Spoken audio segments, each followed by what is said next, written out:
Hello बच्चों, welcome to teaching युवा। आज हम डायरेक्टर ऑफ एजुकेशन से आई हुई वर्कशीट नंबर 2 जो कि 10th क्लास के स्टूडेंट्स के लिए है साइंस की, वो करेंगे। ये भी फर्स्ट चैप्टर से ही रिलेटेड है, रासायनिक अभिक्रियाएं एवं रासायनिक समीकरण। इस वर्कशीट के अंदर आपको संयोजन अभिक्रिया के बारे में बताया गया है।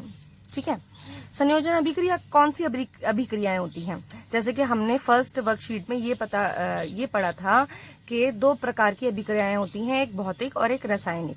रासायनिक अभिक्रियाएं वो अभिक्रियाएं होती हैं जिसमें कोई नई चीज बनती है, कोई नया पदार्थ बनता है। अब उसी के अंदर कुछ प्रकार की अलग अलग प्रक्रियाएं होती हैं, जैसे संयोजन अभिक्रिया, वियोजन अभिक्रिया, तो अलग अलग प्रकार की अभिक्रियाएं होती हैं। इस वर्कशीट में हम संयोजन अभिक्रिया के बारे में पढ़ेंगे। अच्छा, संयोजन मतलब किसी चीज का मिलना, कंबाइन होना। क्या होना?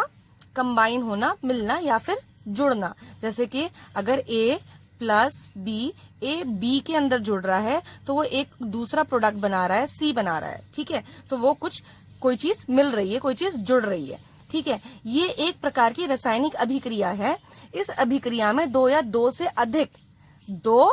दो से भी अधिक अभिकारक, हमने पहली वर्कशीट में पढ़ा था, अभिकारक क्या होते हैं? जो कि जिन चीजों से मिलकर पदार्थ बनता है वो अभिकारक कहलाते हैं। तो अभिकारक मिलकर नया उत्पाद बनाते हैं। जैसे पौधों द्वारा कार्बन डाइऑक्साइड और पानी में संयोजन में से भोजन बनाना, प्रकाश संश्लेषण। जैसे प्रकाश संश्लेषण में हमने ये पढ़ा था ना, कार्बन डाइऑक्साइड जब पानी के साथ मिलती है और सूर्य के प्रकाश की उपस्थिति में क्या बनाएगी? ग्लूकोज बनाएगी, C6H12O6 ग्लूकोज बनाएगी और ऑक्सीजन गैस के रूप में बाहर निकल जाएगी। यहाँ पर यही चीज दे रखी है कि कोई दो चीजें मिलकर संयोजित होकर एक अलग दूसरा पदार्थ बना रही हैं। ठीक है, संयोजन में भोजन बनाना, यहाँ पर सिर्फ भोजन के हिसाब से इसको ये दे रखा है कि कार्बन डाइऑक्साइड और पानी मिलकर ग्लूकोज बनाते हैं। यहाँ पर अगला देखें, लोहे आयरन का हवा और नमी में संपर्क में आने पर जंग लगना। जंग कैसे लगता है?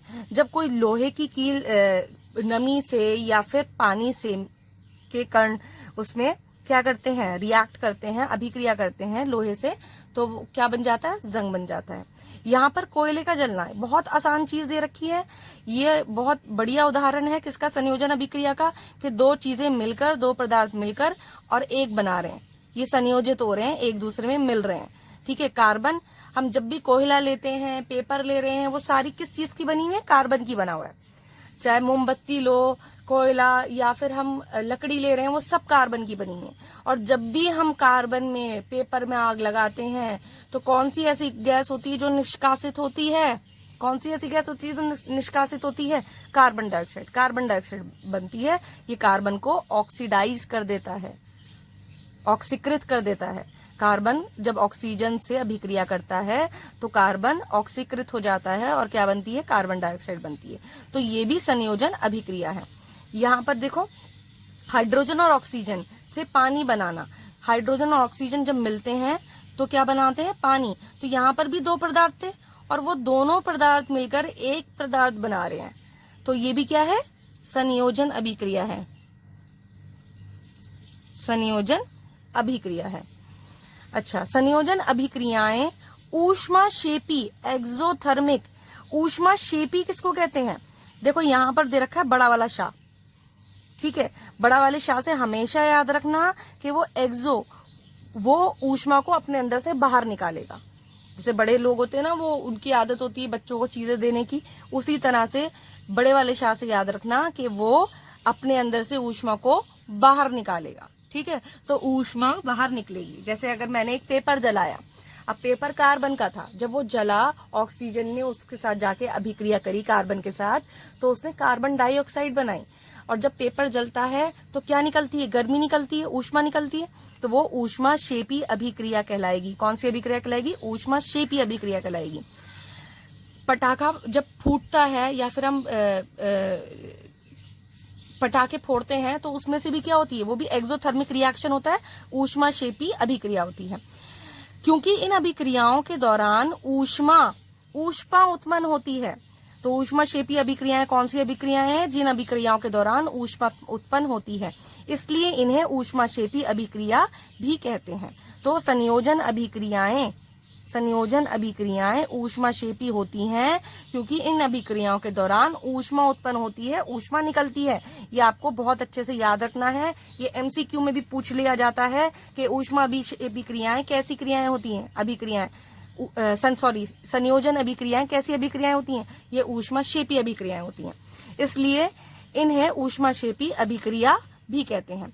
जैसे सीएनजी प्राकृतिक गैस का जलना, श्वसन मतलब सांस लेना, जो हम रेस्पिरेशन करते हैं, सांस लेते हैं, रेस्पायर करते हैं, और चूने की पानी से क्रिया आदि ऊष्माक्षेपी अभिक्रियाएं हैं। ये सारे उदाहरण दे रखे हैं, किसी चीज का जलना, श्वसन करना, चूने की पानी से अभिक्रिया होना। जैसे कि सफेदी होती है घर में, तो सफेदी के अंदर जब पानी डाला जाता है तो उसमें से एकदम से हीट निकलती है चूने के अंदर से, जब उसमें पानी डाला जाता है तो वो ऊष्माक्षेपी अभिक्रिया है। यहाँ पे उदाहरण दे रखे हैं, उदाहरण देखिए, ये मीथेन दे रखा है। CH4 क्या है? मीथेन, ठीक है। तो CH4 मीथेन को जब ऑक्सीजन के साथ इसकी अभिक्रिया कराई जाएगी तो ये क्या निकालेगा? कार्बन डाइऑक्साइड और पानी निकालेगा, ठीक है। कार्बन डाइऑक्साइड और पानी निकालेगा, ये ऊष्मा निकाल रहा है, ठीक है। तो प्राकृतिक गैस का जलना क्या है? ऊष्माक्षेपी अभिक्रिया है। यहाँ पर एक चीज ध्यान रखिए कि हम इसको संयोजन अभिक्रिया, एक तरह से संयोजन अभिक्रिया में क्या होता है? जब एक पदार्थ, एक अभिकारक दूसरे अभिकारक के साथ अभिक्रिया करता है तो वो एकल उत्पाद बनाएगा, एक उत्पाद बनाएगा, ठीक है। ये दोनों जुड़ जाएंगे, संयोजित हो जाएंगे, जुड़ जाएंगे, कंबाइन कर जाएंगे, ठीक है। यहाँ पर दूसरा भी पदार्थ बन रहा है, तो आप इसमें कंफ्यूज मत होना। ये जो उदाहरण दे रखा है ये ऊष्माक्षेपी अभिक्रिया का उदाहरण है कि हम इसको ऊष्माक्षेपी अभिक्रिया कहते हैं। यहाँ पर देखो ग्लूकोज, जब हम श्वसन करते हैं, श्वसन कब करते हैं? हम सांस लेते हैं तो उसमें ग्लूकोज विखंडित होता है। ग्लूकोज क्या होता है? ग्लूकोज विखंडित होता है मतलब टूटता है। तो वो ऑक्सीजन की उपस्थिति में टूटता है। जब वो ऑक्सीजन की उपस्थिति में टूटता है तो कार्बन डाइऑक्साइड बनती है और पानी निष्कासित होता है, पानी बनता है, ठीक है, और ऊष्मा निकलती है।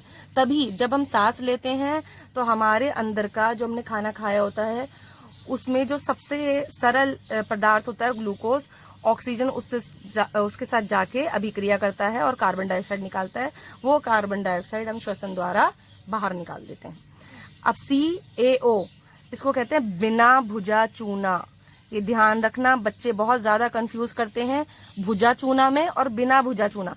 ये बिना भुजा चूना है CaO, मतलब कि इसके अंदर अभी पानी नहीं डाला हुआ है, तो ये भुजा नहीं है, ये बिना भुजा चूना है। ध्यान रखना, जब इसमें पानी डाल दिया जाता है, H2O डाल दिया जाता है, तो ये भुजा चूना बन जाता है। किसी भी चीज में पानी डालते हैं तो वो भुज जाती है, तो उस चीज से ध्यान रखना। आप इस चीज को बस कनेक्ट करके रखना कि जब कैल्शियम ऑक्साइड के अंदर बिना भुजा चूना, ये बिना भुजा चूना है, उसके अंदर पानी डाला जाता है, सफेदी के अंदर पानी डाला जाता है, तो वो कैल्शियम हाइड्रोक्साइड बनाएगा और उसको क्या बोलते हैं? भुजा चूना, और ऊष्मा निकलती है।